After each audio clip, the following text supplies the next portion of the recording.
روایت ہے فرماتے ہیں رسول اللہ صلی اللہ علیہ وسلم نے ارشاد فرمایا سب سے اچھی وہ چیز جو آدمی اپنے بات چھوڑتا ہے تین چیزیں ہیں. ایک ولد صالح جو اس کے لیے دعا کرتا ہے. نیک اولاد کی دعا کرے. نیک اولاد کا مطلب ہے جسے آپ کو وہ دعا کرنی ہے تو والدین کے لیے وہ سب سے اچھی میراث ہے.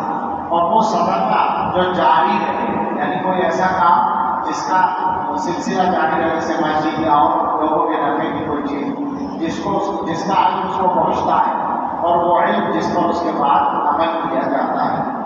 مجھے تو اپنے گھر میں ایک تجربہ ہوتا ہے. یہ جو ولد صالحین کی بات ہے میرا نسبت کی بات ہے. لوگ میرے گھر جاتے ہیں انہوں نے دیکھا ہوتا ہے دماغی معلوم میرے گھر میں ہوتا ہے. وہ میرا نسبت کی بات ہے میرے بچوں کا ماں اور وہ اس کے والد حضرت مولانا لقمان علیہ صاحب میرے مسل صاحب اور حضرت مولانا یاسر علی صاحب کی نسبت کی بات ہے. وہ دارالعلوم کے استاد تھے اور اس کے دادا میرے ایک دادا مولانا سلطان کم صاحب 50 سال سے زیادہ ان کی وہ اولاد ہے دماغی معلوم ہے پیدائشی معلوم ہے.